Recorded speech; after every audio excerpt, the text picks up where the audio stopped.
নচলিব অখিল গগৈ গাদী এৰিব লাগে অখিল গগৈ গাদী এৰিব লাগে অখিল গগৈ মুৰ্দাবাদ চাহ বাগিচাৰ লোকক ভূমি পট্টা প্ৰদান কৰাক লৈ সদনত বিধায়ক অখিল গগৈৰ বিৰূপ মন্তব্য কৰাক লৈ এতিয়া বাগিচাই শুবৰ উদ্গীৰণ ঘটিছে। আৰু এই মুহূৰ্তত মই যিহেতু কলিয়াবৰ চাহ বাগিচাৰ সোণাৰী শাখাত আছোঁ আৰু এনেদৰে চাহ বাগিচাৰ মাজতে চাহ শ্ৰমিকসকলে প্ৰতিবাদ সাব্যস্ত কৰিছে। বিধায়ক অখিল গগৈয়ে বাগিচাৰ শ্ৰমিকক ভূমি পট্টা প্ৰদান কৰাক লৈ বিৰূপ মন্তব্য কৰিছিল আৰু তাৰপিছতে এনেদৰে কলিয়াবৰ বাগিচাত এনেদৰে প্ৰতিবাদী কাৰ্যসূচী আমি দেখুৱাইছোঁ। এই মুহূৰ্তত কলিয়াবৰ চাহ বাগিচাৰ সোণাৰী শাখাত এনেদৰে এইসকল চাহ শ্ৰমিকে প্ৰতিবাদ সাব্যস্ত কৰিছে। ইয়াত যিহেতু চাহ মজদুৰ সংঘৰ সভাপতি আছে নগাঁও জিলাৰ, কি আজি আপোনাৰ ইয়াত প্ৰতিবাদী কাৰ্যসূচী লৈছে কিহৰ বাবে?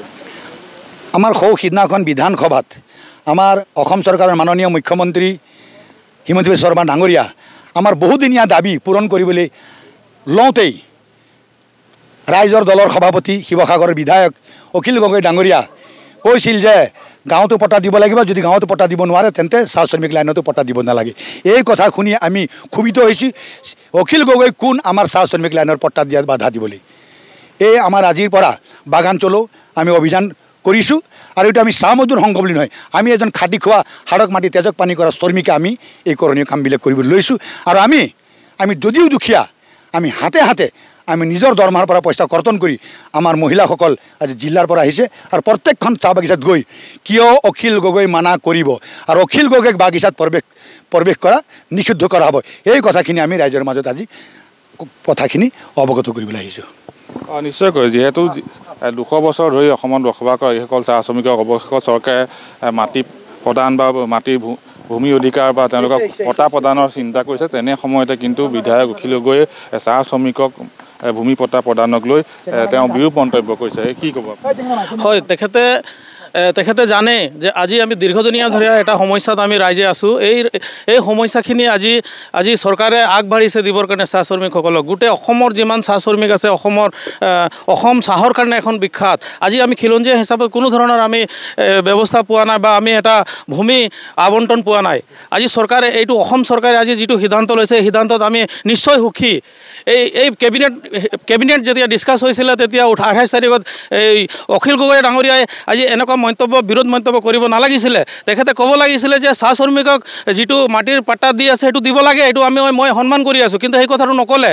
সি কৈছে যদি চাহ শ্ৰমিকসকলক দিয়ে তেতিয়াহ'লে এই গাঁও এৰিয়াত যিমান ৰাইজ আছে চবকে দিব লাগে বুলি কৈছে, যদি নিদিলে চাহ শ্ৰমিকসকলকো দিব নালাগে বুলি এই কথাটো কিয় ক'ব?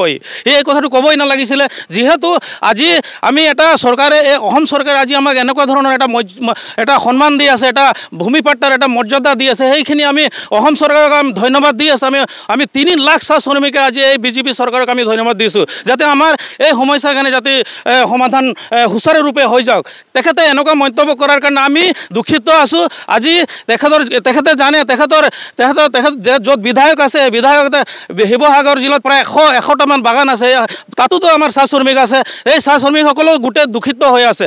গতিকে এটা ৰাজহুৱা নেতা হৈ পেলাই, এটা ৰাইজৰ নেতা হৈ পেলাই তেনেকুৱা এটা বিৰোধ মন্তব্য দিব নালাগিছিলে, কিন্তু এইটো আমি ধিক্কাৰ দিছোঁ।